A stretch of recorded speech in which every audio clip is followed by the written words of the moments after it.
بسم اللہ الرحمن الرحیم۔ باب 9 حدیث نمبر 243 ران کے بارے میں جو روایت آئی ہے اس کا بیان۔ انس رضی اللہ تعالیٰ عنہ سے روایت ہے کہ جب رسول اللہ صلی اللہ علیہ وسلم نے خیبر کا رخ کیا تو ہم نے فجر کی نماز خیبر کے نزدیک اول وقت ادا کی۔ پھر نبی صلی اللہ علیہ وسلم اور ابو طلحہ رضی اللہ تعالیٰ عنہ سوار ہوئے۔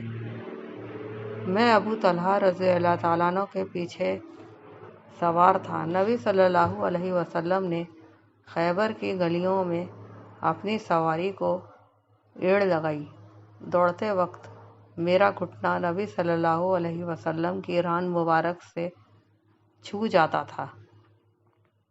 پھر آپ نے اپنی ران سے چادر ہٹا دی، یہاں تک کہ مجھے ران مبارک کی سفیدی نظر آنے لگی۔ اور جب آپ بستی کے اندر داخل ہو گئے تو آپ نے 3 بار یہ کلمات فرمائے: اللہ اکبر، خیبر ویران ہوا۔ تو جب ہم کسی قوم کے آنگن میں پڑاؤ کرتے ہیں تو ان لوگوں کی صبح بڑی بھیانک ہوتی ہے جو اس سے پہلے خبردار کیے گئے ہوں۔ انس رضی اللہ تعالیٰ عنہ کہتے ہیں، بستی کے لوگ اپنے کام کاج کے لیے نکلے تو کہنے لگے، یہاں محمد صلی اللہ علیہ وسلم اور ان کا لشکر آ پہنچا۔ انس رضی اللہ تعالیٰ عنہ کہتے ہیں کہ ہم نے خیبر کو تلوار کے زور سے جیتا۔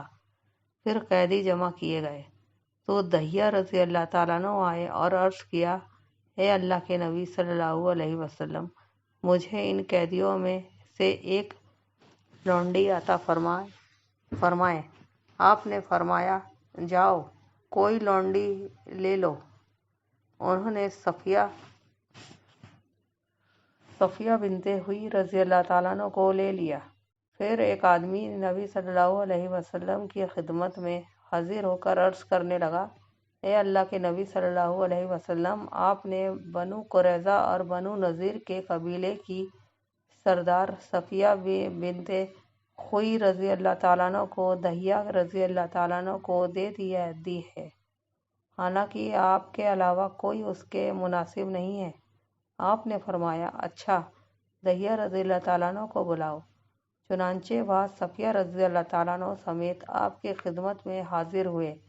نبی صلی اللہ علیہ وسلم نے جب صفیہ رضی اللہ تعالیٰ عنہ کو دیکھا تو دحیہ رضی اللہ تعالیٰ عنہ سے فرمایا، تم کو اس کے علاوہ قیدیوں میں سے کوئی اور لونڈی لے لو۔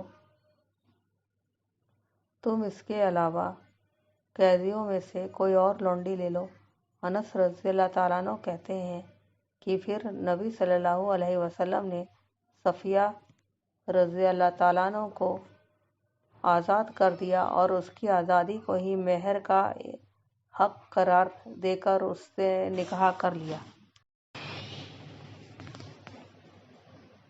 جب روانہ ہوئے تو ام سلیم رضی اللہ تعالیٰ عنہ نے صفیہ رضی اللہ تعالیٰ عنہ کو آپ کے لیے آراستہ کر کے رات کو آپ کے پاس بھیجا، اور صبح کو نبی صلی اللہ علیہ وسلم نے دولہے کی حیثیت سے فرمایا، جس کے پاس جو کچھ ہے وہ یہاں لے آئے۔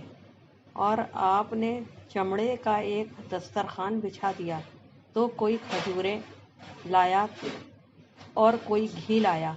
حدیث کے راوی کہتے ہیں کہ میرا خیال ہے کہ انس نے ستو کا بھی ذکر کیا۔